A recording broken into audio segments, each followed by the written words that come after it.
Sa puntong isinusulat pa lamang at pinoproduce ang episode na ito, nananatiling stable subalit critically ill pa rin si Pope Francis. Maaaring sa sandaling umiere at napapanood mo na ang episode na ito ay maaaring bumubuti na rin ang kalagayan ng leader ng simbahang Katolika. Katulad na lamang ng inihayag ng Vatican News na kinakikitaan naman ng slight improvement ang Santo Papa. Ang pagiging transparent ng Vatican kamakailan patungkol sa tunay na lagay ng kalusugan ng Santo Papa ay umani ng samot-saring papuri sapagkat kung ihahambing sa mga nakalipas, secretive o masyadong pribado ang ganitong mga balita at mas minamabuti na itago sa bawat sulok ng Vatican. Milyon-milyong mga Katoliko sa bawat panig ng mundo ang patuloy na nananalangin sa agarang paggaling ng Santo Papa, bagamat nagiging maugong na rin ang preparasyon sa ikangay worst case scenario. Ibukod pa ang katotohanan na hindi dapat mababakante ang posisyon bilang leader ng simbahang Katolika, lalo na sa tinatayang 1.3 billion Catholics sa halos 3,000 na diocese sa buong mundo. Ayon sa mga pahayag ng ilang alagad ng simbahan, sa kabila ng hindi mabuting lagay ng kalusugan ng Santo Papa ay mainam na magtuloy-tuloy pa rin ang mga nakahaing aktibidad lalo na sa Vatican. Sa katunayan at base sa ating pagsasaliksik, aabot na sa halos 12 ang itinuturing na frontrunners o posibleng humalili bilang susunod na leader ng simbahang Katolika kung sakaling hinihingi na ng pagkakataon.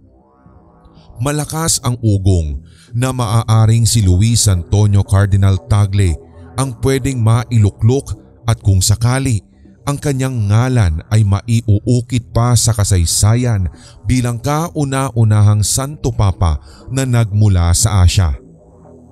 Nakilala si Cardinal Tagle dahil sa kanyang pastoral compassion, theological depth at sa kanyang dedikasyon at leadership for global outreach. Subalit, daraan sa butas ng karayom ang kanyang kandidatura sapagkat maaaring harangin ng mga ikangay conservative factions sa loob mismo ng simbahan ang kanyang pagkakaluklok bilang susunod na Santo Papa. Ito ay dahil sa pagkakaiba ng kanyang pananaw sa mga issue katulad ng climate change, poverty alleviation at sa mga karapatan ng mga marginalized groups. Sa isang panayam, inamin ng isang cardinal na 2 lamang ang maaaring ikonsidera sa pagpili ng susunod na Santo Papa. Ito ay kung merong isa sa mga frontrunners ang nais ituloy ang direksyong sinimulan ni Pope Francis o hindi naman kaya'y tatahak sa mas konserbatibo at ibang posisyon. Bukod kay Cardinal Tagle, maugong rin ang pangalan ni Cardinal Pietro Parolin na kasalukuyan namang Secretary of State of the Vatican at katuwang ni Pope Francis sa lahat ng mga direktiba nito sa Vatican. Sa tala, nakilala si Parolin sa kanyang strong leadership, partikular sa isinusulong na kapakanan ng Vatican. Sa ilang dekadang karanasan nito sa simbahan at sa ikangay pragmatic approach to governance. Isa rin sa napipisil ay si Cardinal Peter Erdo na tubong Hungary na isang matalik na kaibigan naman ng Santo Papa. Lumitaw rin ang ngalan ng isang cardinal mula sa Congo at siya ay si Cardinal Fridolin Ambongo na tumatayong pangulo ng African Madagascar Symposium at ang bahaging ito kasi ay sinasabing significant area para sa Katolisismo bagamat politically outspoken ang naturang kardinal. Sa listahan ng mga susunod na Santo Papa, lumabas rin ang ngalan ng isang Guinean prelate na si Cardinal Robert Sarah at ito ay kilala naman sa kanyang strong advocacy for liturgical reforms. Subalit, isa sa inaangguluhang rason kung bakit maaaring maharang rin ang kanyang pagiging Santo Papa ay ang taliwas sa nakararaming pananaw nito lalo sa usaping kasal at pagpapamilya. Gayon din ang kanyang mga punto patungkol sa gampanin ng mga kababaihan sa loob ng simbahan. At panghuli, isang arsobispo sa Luxembourg at kasalukuyan namang Pangulo ng Commission of the Bishops' Conferences of the European Union na si Cardinal Jean-Claude Hollerich. Nakilala si Hollerich bilang isang reform-minded cardinal at pinaniniwalaang makakaya nitong ipagpatuloy ang legasiya ni Pope Francis kaugnay ng inclusivity. Ang mga nabanggit na ngalan muli ay ang mga matutunog at maaaring susunod na Santo Papa. Subalit ito ay magaganap lamang sa oras na hindi na magagampanan o maipagpapatuloy ni Pope Francis ang kanyang papal duties. Maaaring dahil sa biglaang pagre-resign katulad ng ginawa ni Pope Benedict XVI noong 2013 o hindi naman kaya ay ang pagpanaw nito. Ano-ano ang mga prosesong sinusunod sa pagpili ng susunod na Santo Papa? Ano ang mga pagdaraanan pa ng mga nabanggit natin ng mga frontrunners? Panoorin hanggang sa pinakadulo ng episode nating ito dito lamang sa Haunted History. Si Pope Francis o Jorge Mario Bergoglio sa tunay na buhay ay ipinanganak noong December 17, 1936 sa Buenos Aires, Argentina. Bago maging alagad ng simbahan, alam nyo ba mga ka-haunted history na nagtrabaho muna siya bilang bouncer at janitor bago tuluyang maging chemist at kalaunan ay maging Jesuita noong 1958.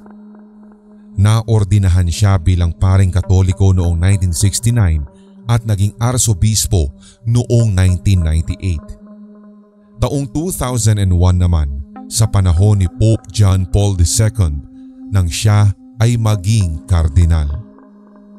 Sa kanyang pag-upo bilang mataas na lider ng simbahang Katolika, naitala niya ang kinukonsiderang first of first sa papacy. Matatandaang siya ang kauna-unahang Santo Papa na nanggaling sa Society of Jesus. Kauna-unahang Santo Papa na nagmula sa Argentina and the Americas at first born or raised sa labas ng Europa simula noong ika-8 siglo nang maluklok si Pope Gregory III na ipinanganak naman sa Syria. Simula nang maupo bilang pinuno ng Catholic Church at Vatican City State noong March 13, 2013, saktong ika-76 na taon at kasunod ng pagbaba sa pwesto ng nooy Pope Benedict XVI. Naging kontrobersyal si Pope Francis dahil sa kanyang mga pahayag na bumasag sa matagal na imahe ng simbahan. Isa rito ay ang usapin ukol sa mga gay priest at sa isang simpleng panayam, sinagot nitong, "Who am I to judge?" Noong 2014, nagbigay rin umano si Pope Francis ng pahayag na inalmahan ng karamihan at ito ay ang pagsasabi na ang mga komunista daw ay mga secret Christians rin. Nobyembre sa parehong taon nang batikusin ng ilang sektor ang naging pahayag ng Santo Papa, makaraang tahasan nitong sinabi na Europe, which is now a grandmother, no longer fertile and vibrant, na tila insulto daw para sa mga matatandang kababaihan. Kung babalikan ang kasaysayan, masasabi ring maswerte ang Pilipinas sapagkat isa ang ating bansa sa binisita ng Santo Papa noong 2015. Makasaysayang lumapag si Pope Francis sa Pilipinas para sa kanyang papal visit at ito'y naganap noong January 15 to 19. Sa katunayan, bumisita pa nga ang Santo Papa sa mga biktima ng super bagyong Yolanda. Ayon sa Religion News Service, isa sa requirements upang maging Santo Papa noong unang panahon ay sapat na umano ang nabinyagan ka bilang Roman Catholic at isang lalaki. Subalit simula noong 1378, magmumula na ang susunod na Santo Papa base sa inihalal ng College of Cardinals. Bukod rito, mitikuloso ang proseso sa pagpili ng susunod na lider ng simbahang Katolika sapagkat sa oras na mag-resign o pumanaw ang Santo Papa, kinakailangang tipunin agad ng Vatican ang tinatawag na Papal Conclave na bubuuhin ng mga kasapi ng College of Cardinals. Gaganapin muna ang isang banal na misa sa St. Peter's Basilica at makaraan nito ay gaganapin ng mga Cardinal Electors ang vow of absolute secrecy bago sila tuluyang ilok sa loob ng Sistine Chapel. Base sa January 2025 Rules of the Conclave, umabot sa 138 ang mga eligible na Cardinal Electors mula sa kabuuang 252 Cardinals. Hindi lahat ay magiging parte ng eleksyon sapagkat batay sa tuntunin, ang mga Cardinal na wala pang edad 80 o iyong below 80 lamang ang siyang itinatakda na makilahok sa secret ballot sa Sistine Chapel. Sa impormasyong nakalap ng Team Haunted History, 5 Pilipino ang kasalukuyang nasa College of Cardinals, subalit 3 lamang sa kanila ang eligible upang makalahok at makaboto sa conclave. Sila ay walang iba kundi sina Luis Antonio Cardinal Tagle na 67 years old, Jose Cardinal Advincula, 72 years old at Pablo Virgilio Cardinal David, 65 years old. Habang ang dalawang hindi makakalahok ay ang 92-year-old na si Gaudencio Cardinal Rosales at Orlando Cardinal Quevedo na ngayon ay 85 years old na. Bago ihulog ang secret ballot na tinupi ng 2 beses sa chalice, ay mag-uusal umano ng dasal ang Cardinal Elector. 4 na rounds ng botohan ang magaganap hanggang sa tuluyang malikom ng kandidato ang majority ng 2/3 sa kabuuang bilang ng boto. Kung ibabase lamang sa kabuuang bilang ng mga Cardinal Electors sa puntong ito, kailangang makakuha ang susunod na Santo Papa ng 92 votes. Babasahin ng 3 naatasang Cardinal bilang recorders ang mga ngalan ng nasa secret ballot. Sakaling hindi ma-meet ang required votes, titipunin ng mga designated cardinals ang mga secret ballots na ito. Lalagyan ng kemikal sa kasisilaban upang tuluyang masunog at makapag-produce ng itim na usok na lalabas sa chimneya.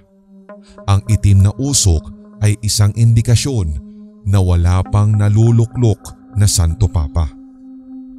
Kung sakaling may isa sa mga kandidato ang na-meet ang boto ng mayorya, ang Dean ng College of the Cardinals ay magtatanong pa kung tatanggapin ba nito ang resulta ng nagdaang eleksyon. Sa oras na umoo at tinanggap na nito ang naging resulta, dito na rin siya pipili ng pangalan na kanyang gagamitin bilang bagong upong Santo Papa. Saka siya bibihisan at ganapin ng tuluyan ang unang appearance nito bilang Santo Papa sa balkonahe ng St. Peter's Basilica. Ang mga secret ballots sa pinakahuling round ng botohan ay hahaluan na ng kemikal na magpo-produce ng puting usok sa kasusunugin. Ang puting usok sa chimneya ang siyang magpapahiwatig sa bilyong Katoliko sa mundo na meron ng bagong leader ang simbahan. Ayon sa United States Conference of Catholic Bishops website, madalas 15 hanggang 20 araw bago tuluyang matapos ang prosesong ito.